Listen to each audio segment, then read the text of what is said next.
you know what, it is hard to win football games. It's hard. You've seen it in the first 3 games. It's hard.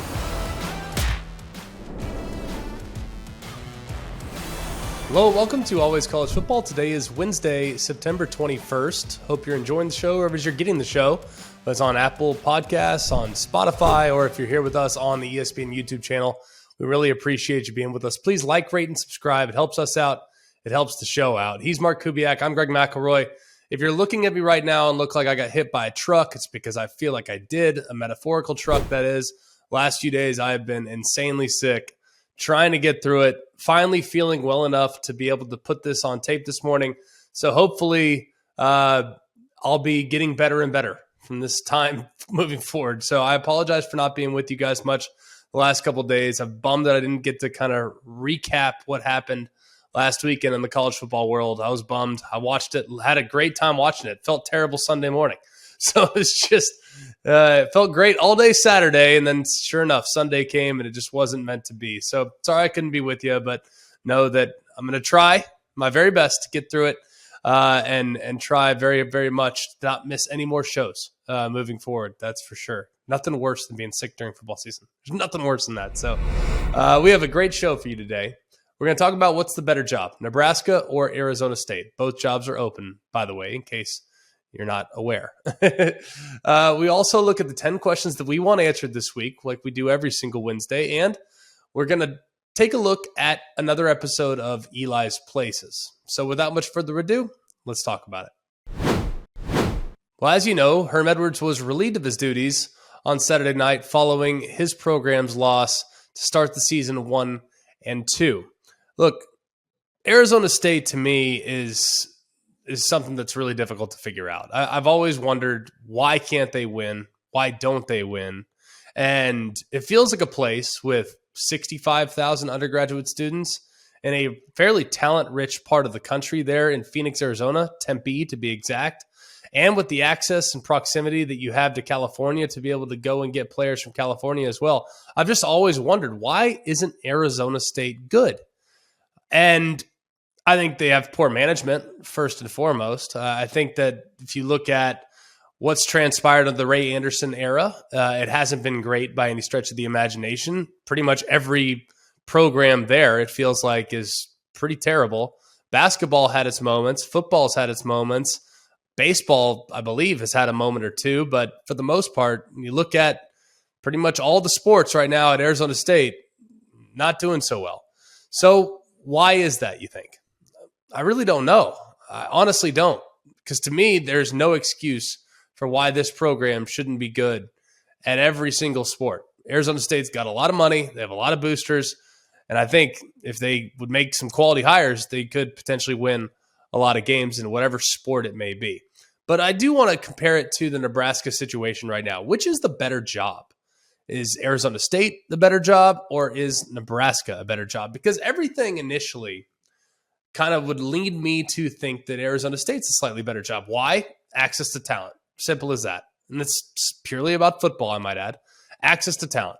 If you look at the amount of 4- and 5-star players that are coming out of schools in Arizona and or schools that border Arizona, states that border Arizona, but within a 5-hour geographic radius, 5 hours in every direction from campus in Tempe, you're going to have a lot more quality players in that radius than you are in a 5-hour radius from Nebraska. Now, that's what I would say. However, the things have changed, I think. NIL has changed things drastically. We know that Nebraska is going to be insanely supportive of NIL. We also know that the Big Ten and the new media rights deal, and knowing that right now Arizona State, kind of up in the air. Not really sure. Are they going to be in the Pac-12, Pac-10, or are they going to go to the Big 12? George Kliavkov's convinced that they're not going to be going anywhere. No one's going anywhere. I don't know that for certain. I think he's right. I believe him when he says that. But right now, I actually think that Nebraska is a better job, which is something I would not have said prior to the last 2 years. But with NIL and with where the Big Ten currently is, Nebraska is the better destination. Either way, I think both Trev Alberts and Ray Anderson, assuming Ray Anderson will make the next hire for Arizona State. I don't know if he will or not. I don't know if he should or not, to be honest with you. But Trev Alberts, he is, I think, going to be tasked with a very difficult job. I think there's a lot of quality candidates. I think it's going to require some creativity. But I also think at the same time, Nebraska is still a destination. Don't forget, people will forget this. Scott Frost turned down Florida in favor of Nebraska. Just saying. And people will say, well, no, he didn't. I'm telling you, he did. He turned down Florida in favor of Nebraska. Why? Because he played there, one. But two, he also thought that you could win there. Understandably so. It's all worked out for Florida. Didn't work out for Nebraska. So, something to consider there. I think that this will be a fascinating coaching search that's going to go on between these two schools. And I happen to think that both Arizona State and Nebraska are going to get good quality coaches because they still, to me, in a lot of ways, feel like destination programs. McElroy, real quick, what do you think about 2 Power 5 programs being open before October hits? It seems a little out of the norm. Yeah, well, here, what I can't figure out, and it kind of as it pertains to Nebraska, like you are basically saying coming into the year, hey, we're gonna keep you. We're gonna give you one more run. We think you were close last year, and maybe this year you have a couple things bounce your way, and you get over the hump. And if you get to October 1st, then your buyout decreases by $7.5 million, and maybe we'll fire you after that. They didn't even wait that long. My whole thing is the longer you drag something out, the more harm you're actually doing. Ray Anderson, Herm Edwards should have been fired last year. Simple as that. Mass exodus. He should have been fired last year. Ray Anderson, I think, should be fired too, if I'm going to be completely honest. And then I also think at the same time, when you look at what's going on in Nebraska, why was Scott Frost retained last year? They went 3-9. It's really can't justify it because they were close, because they almost got over the hump, because they played everyone to 9 points or less. That's not reason enough to retain your job in my eyes. So I think that you're always better off letting a coach go the previous December in an effort to get the right guy. Like, I'd rather fire a coach too early than too late. Look at what Texas did. They fired Tom Herman, even though Tom Herman had some good things going for him. Brought in Steve Sarkisian, you already see the boost that's happening. If you don't have the guy that can take you to the top, or you don't believe he can take you to the top, what's the point in keeping him around for another year? If he's proven over the course of a 4 or 5 year track record that he's not the right guy for the job, cut bait, man. Let's move along. Every college football season, Goodyear knows the importance of winning on the road. The road will always demand confidence, the confidence to handle whatever the journey brings and to perform under tough conditions. And just like the players and the fans of college football, Goodyear is ready. Are you ready for the road? Visit Goodyear.com to find the right Goodyear tires for whatever road you're on this season. Goodyear, more driven. All right, just like we do every single Wednesday here on Always College Football, we get into the 10 things we want to learn this weekend. Coobs, let's kick it off. All right. Big one right off the bat. Number 1, will Syracuse keep the momentum and take care of business at home against Virginia? Why are you such a Syracuse homer? I love Syracuse. They're like your number one question every single week. Well, with Notre Dame being as terrible as they are, I need a new team. And since I have a lot of boys that are Cuse fans, I might as well just ride that train. Can they keep it going? I really like what I saw from Syracuse last week. What I was most impressed with was Schrader's ability to deliver under pressure. Now, don't get me wrong, that was an amazing game. Really an amazing game. We told you last week, too. We said, hey, this is the number one game of the 5 you don't want to miss. This is it. This is number 1. I just thought the teams matched up really well. And Purdue came to play, man. I mean, they did everything they could possibly want to do. I mean, both teams played, I thought, pretty well. I mean, it's not like one team played awful, the other team didn't. No, I mean, it was just a battle. It was just a war back and forth throughout the course of it. So I was really impressed with Schrader's ability to deliver that unbelievable throw down the left sideline to win the game. That was probably the first time. I mean, I've really felt fairly confident in Garrett Schrader, with kind of his progress and maturation as a passer. I always felt good about him as a runner, but now I feel like he's definitely more of a dual threat type of quarterback where he's not just a runner anymore. He can beat you both with his arm and with his legs. So it's been a real breath of fresh air with watching him so far this year. Are there things that he can do better? Sure. I thought that there was a lot of pretty wild plays in that game last week, if I'm going to be completely honest. Some plays that I never thought I'd see before, a couple big mistakes, but a couple of entertaining aspects of it as well. As far as whether or not Syracuse can take care of Virginia, they should be able to. I'm not at all impressed with what Virginia has going on so far this year. I can't understand for the life of me why Virginia's offense just can't seem to get it going. I mean, they struggled against Illinois, struggled last week against ODU. The offense last year was like gangbusters, man. I mean, up and down the field, Armstrong and these talented weapons on the perimeter, talented wideouts, talented football players, FBPs, big guys like Keaton Thompson. I mean, these guys were great football players. They're still there. I mean, it's not like they lost everybody. A lot of the people that were there last year in a highly productive offense are there again. And for whatever reason, they just haven't been able to click in this new Tony Elliott offense. So defense has been much better, but they definitely have some things to sort out offensively. So I think Syracuse will get it done this weekend when they take care of the Wahoos. Brother-in-law Pete will be very excited. Moving on, number 2. Can Tagovailoa and Maryland keep it close and keep up with the Michigan offense? This is an interesting game this weekend. It probably won't get talked about enough. I would like for us to at least spend a little bit of time on it here in the next couple of days. We have a really good weekend, by the way, of games and matchups and all these other things. I think Taulia is a difference maker. We know that in the past, he's been labeled as a guy that takes unnecessary risk. I don't think that's the case, because if you really go back and study last year, it was really only one half of football against Iowa that really made his stat line and his slash look totally different than what it actually was.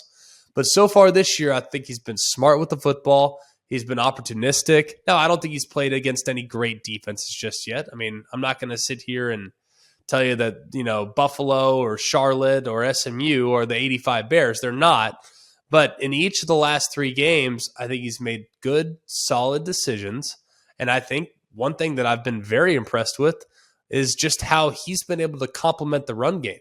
It felt like at times last year, man, he was having to drop back and throw it way too many times. And I don't know specifically off the top of my head, how many rushes they had per game compared to how many passing yards per game that they had. I don't know that. All I know is that I feel very, very confident right now when I look at how they're kind of splitting it all up with Roman Hemby and how those guys are now getting involved at running back too. Man, they have some really solid pieces all over this offense. So I think Taulia is going to have to play great, no doubt about it. But I also think that the run game will help out as well, because if you look at this Michigan offense, man, and no one knows what to make of Michigan right now. I mean, Michigan they played the worst non-conference schedule in America. I mean, Michigan fans can be angry about that. It's fine. I mean, they canceled their game with UCLA. I don't know why, because obviously UCLA is joining the Big Ten. But as a result, we don't really know anything about them right now. I think they're going to be really good, but I know that they're not battle-tested. So I think we're going to learn actually a lot more about Michigan this week. And will we learn a lot about Taulia and the Maryland Terrapins in the process? Probably as well. All right, moving on to another big quarterback. Will Anthony Richardson throw his first touchdown pass of the season this weekend? Man, I mean, what's gone on with this young man? You know what I mean? Because week 1, he was the best player on the field. I mean, the best player on the field against Utah. Totally took the game over, was unbelievable with his legs. Everybody got all fired up about what he's eventually going to be. We all had our comps. I said he reminded me of a young Vince Young. And, I've been killed for it on Twitter ever since, which is fine. That's what comps are for. And everyone's entitled to, ripping someone's comp that goes sideways. It's totally reasonable. But I also think too, man, This young man, he looked shelled against Kentucky. Just shelled, rattled. Couldn't necessarily get out of his own head or get out of his own way. Did not look decisive when he was throwing it. Did not look decisive as he tried to take off and run. Both times or 3 or 4 times he actually tried to do so. So I think this young man, they need to find something for him to make him feel a little bit more comfortable. He threw the bad interception in the end zone to the left last weekend, and that one is the tiniest bit forgivable. He predetermined throwing the back shoulder, and I think right now, back in our day, it was all about, hey, we got to throw to the back pylon on a fade. Like that was, we're all a million years old, right?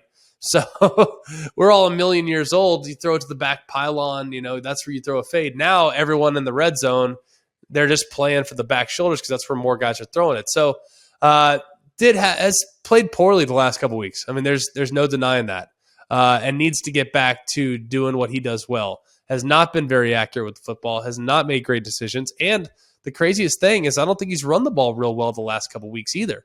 So I just want to see him getting back to doing what he did in week 1. I'm not saying he's going to be able to replicate that performance week in and week out. I mean, he had 106 yards on 11 carries and 3 touchdowns. But the last 2 weeks combined, 13 carries, 28 yards, 0 touchdowns. 13 carries, 28 yards, 0 touchdowns. And a long run in the last 2 games of 16 yards. So you take out that long run, now you're talking about 12 carries for 12 yards, 0 touchdowns. So they need to get this young man comfortable again. They need to get his confidence back because he has not looked anything like he did in week number 1. The talent's there, but now it's hard to play quarterback when you don't have confidence in yourself to be able to play the position at a high level. So are you leaning no, he's not going to throw a touchdown? Just a quick one, like yes or no. Is he going to throw one? I think he's going to have to see who they play. If he doesn't throw one, man, I mean, unless they rush for 3 or 4 touchdowns, they're going to have a tough time keeping up with Hendon Hooker and that Tennessee offense if he doesn't throw a touchdown or 2. All right, moving on to the Big Ten. Can Michigan State rebound after a humbling loss to Washington versus a dangerous Minnesota team in Tanner Morgan?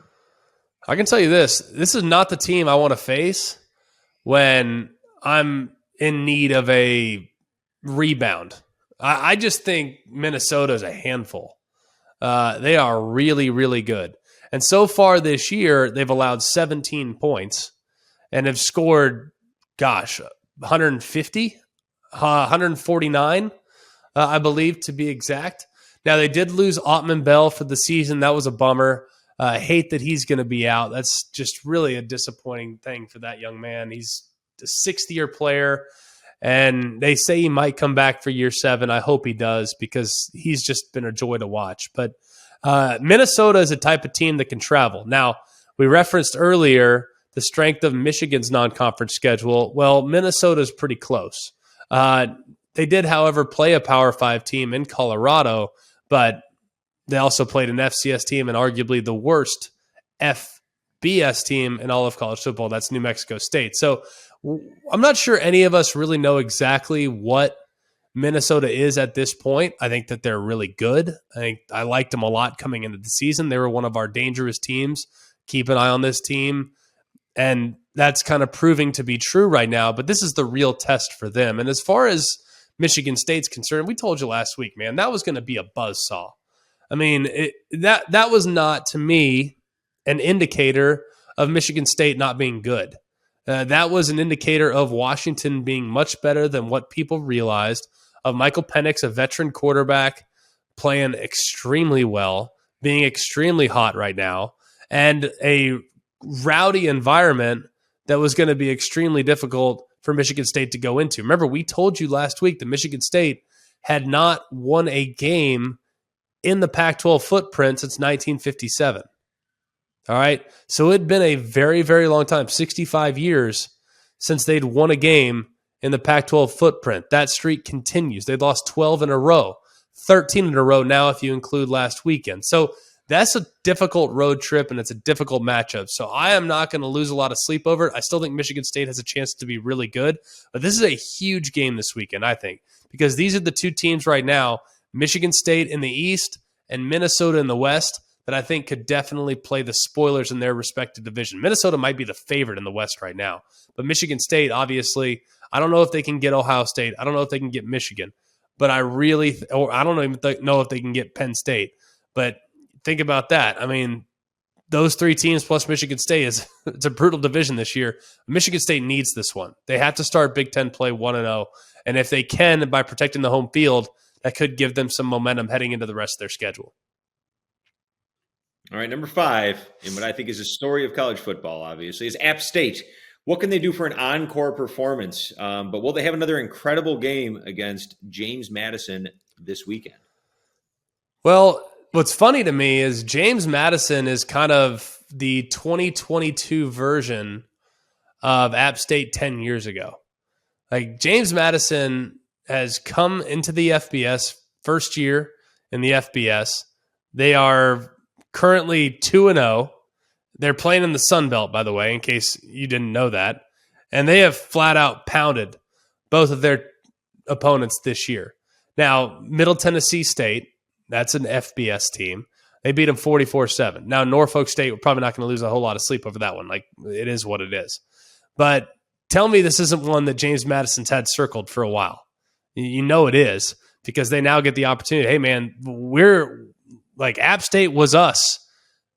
They were us 10, 15 years ago, and then they made the jump, and look at what they're doing now in college football. Well, we want to show them that we're not that far removed from being able to do what they did as well. So I think that this is a pretty significant game, and if there's one thing I've learned so far about App State is that their games are going to be dramatic, okay? Every single week you're going to have some drama with App State. Of course, the thriller against North Carolina in week 1, where they end up missing the 2-point conversion there at the very end to tie the game. But it was after they had scored with 30 seconds left, and then North Carolina returned the onside kick to the house, and they took it down and scored. It was a wild game. So that game was insane. Texas A&M game, obviously on the road, an incredible win for App State, which led to them getting game day last weekend, and they win with the Hail Mary after we visited with Chase Bryce a few days ago. You could tell just how crazy that scene was. So App State has a flair for the dramatic. I would anticipate that continuing this weekend against the James Madison team that I'm not sure anyone really knows what to make of right now, but I can tell you this, they're not a team I'd want to play. I think they're really, really good. Lord help the livers of those of Boone if this game is incredible again. Number 6, Wake Forest has never defeated Clemson in the Dabo Sweeney era. That's a crazy stat. Could this be the year the Deeks finally get it done? I think it is. Here's the thing about Wake Forest and about Clemson, conversely. I've called this game in the past. I've seen really good Clemson teams play against really good Wake Forest teams. Last year was a good example of that. Like, obviously, people can say, well, Clemson wasn't really good last year. They were pretty good, 10-win team. So they were pretty good, maybe just not up to Clemson's standard. But here's the problem. Wake Forest, their offensive line, their scheme is really what makes their offensive line good. And Sam Hartman does an amazing job of feeling defenders and feeling where guys are and using his instincts to kind of deliver the football and get a feel for where he wants to go with the football and making great decisions with where defenders are and do they crash inside? Well, perfect. I'm going to throw it right around them on the outside. Oh, well, they got a guy that safety by deep. Perfect. I'm going to throw it over their head. All those things are really, really good against average to even below average defensive lines. Well, against high-quality defensive lines, Wake Forest has at times really struggled. And Clemson is an example of an elite defensive line. I mean, I don't need to tell you that. That is no secret. That has been the case for as long as I can remember. But let's just think about Wake Forest last year. All right, Wake Forest lost 3 games last year. They lost because of pretty wild finish there against North Carolina, but they got beat badly by Clemson. They got beat badly by Pitt. What do Pitt and Clemson have in common? They both have elite defensive lines. Let's go back to 2020. They lost to Clemson. They lost to NC State. They lost to North Carolina, and they lost to Louisville. All right, granted, this was way back when. And they also lost to Wisconsin. So that was in the bowl game. So you look at 2020, 2019. Let's go back. And really, really good. I mean, really, really good Wake Forest team. Lost to Clemson, lost to Syracuse. Syracuse back in 2019 had a good defensive line, lost to Virginia Tech, and they lost to Michigan State. Michigan State that year, pretty good defensive line as well. So I think one thing that can neutralize this Wake Forest offense is an elite defensive line. They can push and collapse the pocket. Sam Hartman's not the biggest guy in the world. They can push and collapse the pocket and make it difficult for him to see.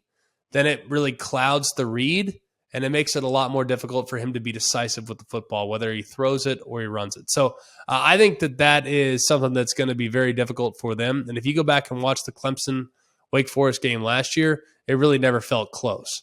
And it's partly because of just how good that Clemson defensive line, albeit at less than 100%, how well they played up front and just squeezing the pocket and just overrunning that Wake Forest offensive line. So I think it's a really tough matchup for Wake, and I have a hard time seeing them get this thing done this weekend.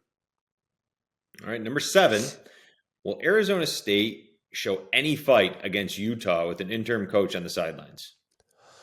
I'd like to think yes, right? I mean, I would love to. I know that there's some veteran players on that roster and Emory Jones. I mean, the problem is there's a lot of guys that are there kind of as mercenaries too. I mean, they had so many departures that felt like half their team left.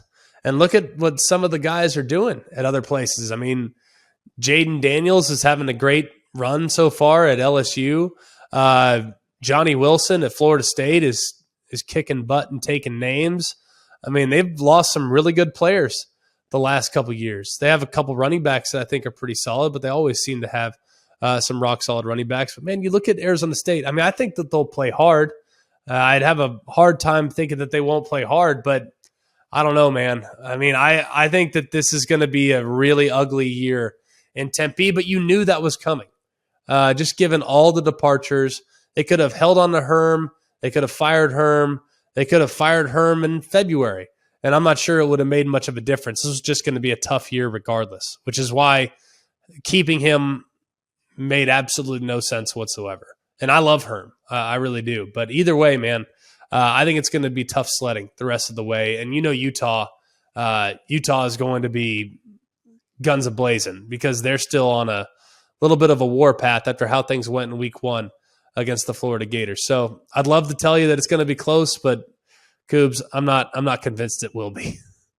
Yeah, I think we learned a little lesson last week in Nebraska, Oklahoma, where a lot of people thought Nebraska was going to show up and show some heart. Right. And, I can promise you, I won't make that mistake. I won't make that mistake again. Yeah, because I was like, hey, we're finally going to get Nebraska playing at a high level, and they hung in there for like a quarter. Yeah.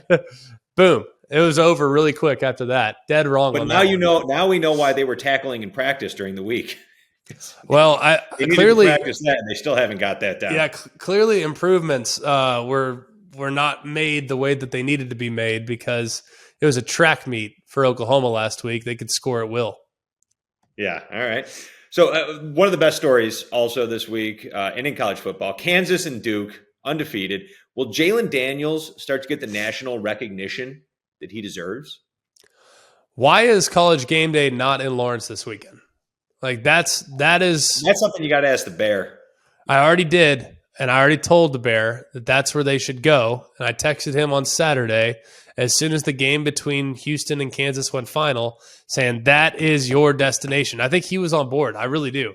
He was. He said it last week. He was all in. Yeah, I don't know if there was some type of scheduling conflict or something like that, but I wish that game was there. But hey, I'll tell you this: if you haven't seen Jalon Daniels play yet, you are doing yourself a disservice.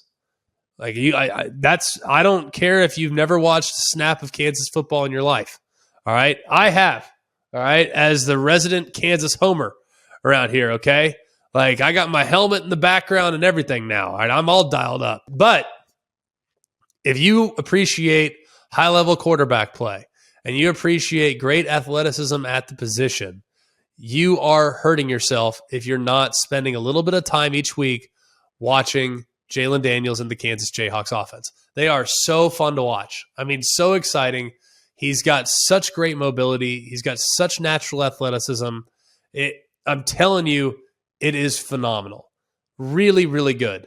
So I wish he would get some of the recognition that he deserves, because not only they've won consecutive games on the road, having beaten West Virginia and obviously having beaten Houston last week. And I mean, those are two teams that a lot of people had respect for coming into the season. All right. So I think they're going to get it done this weekend too. I think they're going to beat Duke. And I like Duke. I think Riley Leonard and what Mike Elko's done in year one has been outstanding. So there's a lot of things to like with what I've seen from both Duke and from Kansas. I wish that game was being propped up a little bit more from a national perspective. But either way, man, I'm just telling you as a fan of college football, listen to me, take it with a grain of salt. If you don't care, fine. But if you want to just see something exciting and every single snap he could take at the distance, watch Jalon Daniels at Kansas, man. He is well worth the 15 minutes that you're going to spend watching him on the field on Saturday. You'll probably end up staying for more, but I'm telling you, carve out a little bit of time out of your Saturday and check it out, because it's definitely worth your time. All right, number 9. And we asked this question kind of last week, and I think it's going to be a continuation for the rest of the season. It's Bo Nix versus who? So this week is which quarterback will have a better day, Bo Nix or Cameron Ward? Well, my thing is, could Bo Nix have had a better day than he had last week? No. I mean, Bo Nix was excellent last week. Excellent against BYU. And by the way, that was a complete beatdown. I mean, just complete beatdown in every sense of the word. And I'm really happy for Bo Nix. I'm really happy for Oregon, because everyone was writing them off. Oh, they stink. Look at how bad they were against Georgia. Well, maybe Georgia's really good. They do that to everybody because they have so far. And maybe Oregon's not that bad, And I think we learned last week, because everyone's got respect for BYU. They've already beaten Baylor, but it was just going to be too much to ask them to go on the road and make something happen the way they did. He had 3 rushing touchdowns, had 2 passing touchdowns, threw for 222. I mean, Bo Nix, I'm not sure I've ever seen him play better than he played last week. So I think Bo Nix has actually found something in Kenny Dillingham's offense, and he looks more comfortable than he's ever looked to me. Granted, did have a couple bad picks against Georgia. I'm not excusing that. I'm not saying that that's something that, I'm going to overlook, because if we're going to look at the bigger picture, yes, that is part of the narrative this year. The week 1 performance where he threw a couple bad interceptions, one really bad interception, one that was just a great defensive play. That's part of the 2022 narrative of the Oregon football team. But either way, man, the last 2 weeks, if you're talking about, hey, what have you done for me lately? Bo Nix playing really, really good football, so he deserves to be commended. So if I had to have one this week, Cam Ward or Bo Nix, I'm going to go Bo Nix. I'm going to ride the hot hand, just given the sense that he's really, I think, playing maybe the best football of his career up to this point. I love it. Let's go. All right, number 10, big matchup this weekend. Will the Arkansas defense smother A&M's offense and put a lot of pressure on Jimbo Fisher? Well, this is our game, and I'm really excited to get there. And honestly, I'm so impressed with both these defenses, right? Like, everyone wants to talk about, well, A&M's offense. Well, maybe the offense is a work in progress, but the defense is playing great. Like, let's acknowledge what they're doing really, really well. And hey, they might just have to play that way. They might have to lean into their defense a little bit. They might have to be conservative offensively, because their defense can win them games. Like, sometimes, they're conservative for a reason, because they don't want to put their defense on the short field, and they don't want to put their defense in harm's way. Now, are there things that they can do to grow offensively? Yes. I think that it's been a bit of a struggle so far. You've already made a quarterback change, and, I think that those things take time. So I'm not going to be too bent out of shape about where A&M is offensively right now. Briefly about Arkansas's defense, Barry Odom and company, and you really kind of look at Arkansas last year. Early on in the season, Arkansas was playing excellent defense last year. I mean, really, really good the first few games of last season. And then for whatever reason, as the season went along, it just kind of got away from a little bit. They kind of struggled against Ole Miss. They struggled against Auburn. They struggled against Alabama. But they did have some good performances in there as well. I mean, they got a good win against Mississippi State, but they gave up 28 points. So either way, I mean, there were some moments last year with Arkansas's defense that were very, very high, and there were some moments that were very, very low. However, this year, I get the sense, and I don't know if I'm crazy, but I get the sense that this defensive performances can be a little bit more repeatable. I was a little concerned with what I saw out of the Cincinnati game. Thought there were a few too many opportunities for balls to be thrown over their head, and thought that if Cincinnati had connected on a couple of those throws, which were very connectable, that game would have been very, very different. So I'm not sure I'm 100% sold on where Arkansas is at defensively right now. I think they need to shore a couple things up in the back end. But against the run, there's some things to feel good about. And last week is a very teachable moment. When you're playing against the Missouri State team that has 400 yards of offense and 357 passing yards on you, that's something that needs to get ironed out. Because, look, Bobby Petrino's a great coach, a great offensive mind.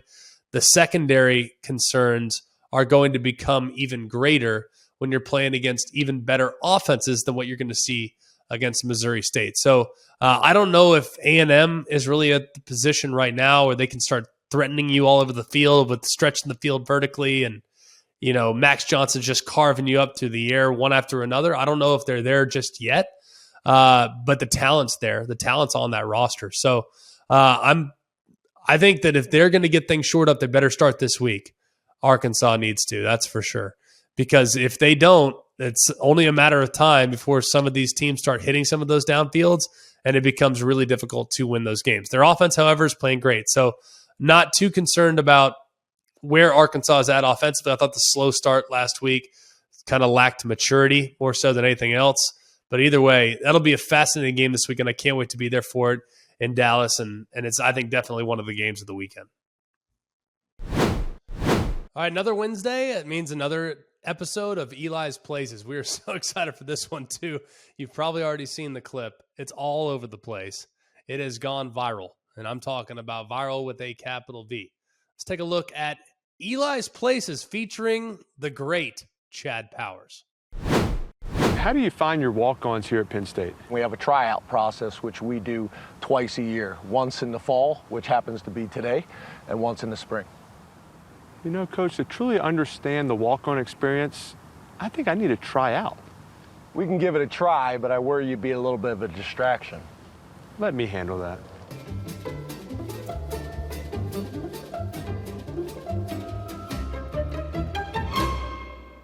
Hello, I'm Chad Powers. Hey, I'm Chad Powers. So, Chad Powers. It was finally time to make Chad's walk-on dreams a reality. Like you can do something. What's up, pal? Chad Powers. Ferris. Ferris? Nice to meet you.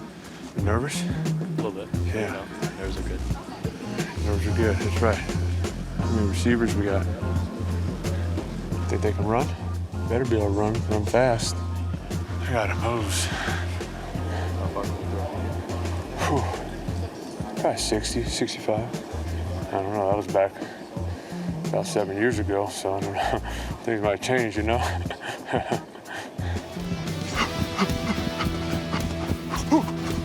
Think fast, run fast. Think fast, run fast. 549. 549. All righty, here we go, 3 and inch. Here we go, up, left, here, ball. Ooh, see those feet, baby. Feet are moving, it's coming back. Here we go. We put on a show today. Here again, up, ball. Spun it. Spin it. That's right. Look up Arm Pound Dictionary. See a picture of Chad. Chad Powers. You ain't seen nothing like him. Not just good looking, I can throw it, baby. Good ball. Oh, he's about the first one. Ball. Easy.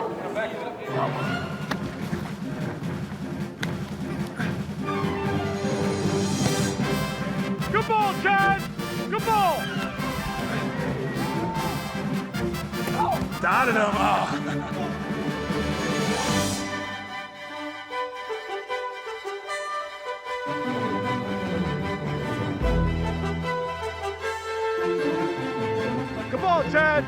Good anticipation, man. I want to sign the Chad Powers guy. Is he good?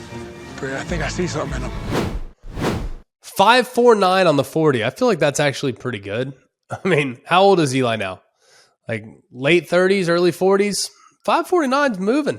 I feel like that's pretty good. I'm actually surprised he didn't say I'm good on the 40. I'm good. I'm going to stay away from that. Ball did look pretty good coming out of his hand, though. Clearly he's been throwing it around a little bit in the backyard. I would imagine maybe him and Peyton are playing burnout there in the backyard at some point around some of the family holidays. Who knows? But either way, man, Eli's Places, you can always check it out on ESPN Plus. They do an amazing job, just an amazing job. So I've always enjoyed those episodes, and I look forward to watching the entirety of the Chad Powers episode as it gets released today. Thank you so much for being with us. We appreciate you so much being patient with us. Hey, I'm sorry that I look like I got beat up. Like, this is not a black eye. I just threw up the other night, and I think I burst a blood vessel. I don't know. Like, I don't know. I've been roughing it these last couple weeks, but I'm going to get it figured out, all right? Just got to get it figured out, got to get in my groove. I've never been sick this much early in the season. I've been sick twice already. It's not good. It's not good, but don't worry. We're going to clap it off. We're going to move forward, and we're going to get going here in the next couple weeks. So we appreciate you being with us. Please like, rate, and subscribe on Spotify, Apple Podcast, or on the ESPN YouTube channel. Hit us up in the comments there on the YouTube channel. Really appreciate any interaction you can give us and how you think we can get better. That'd be really helpful. Hit us up in our email at alwayscollegefootball@gmail.com. On our social media, alwaysCFB on Instagram and on Twitter. You hit me up on Twitter as well, at Greg McElroy, at Greg.McElroy on Instagram. So appreciate you very much checking us out on all the various different forms of content that we're trying to provide you. So thanks again. Like I said, for Mark Kubiak, I'm Greg McElroy. We hope you have a wonderful day. And remember, it's always college football.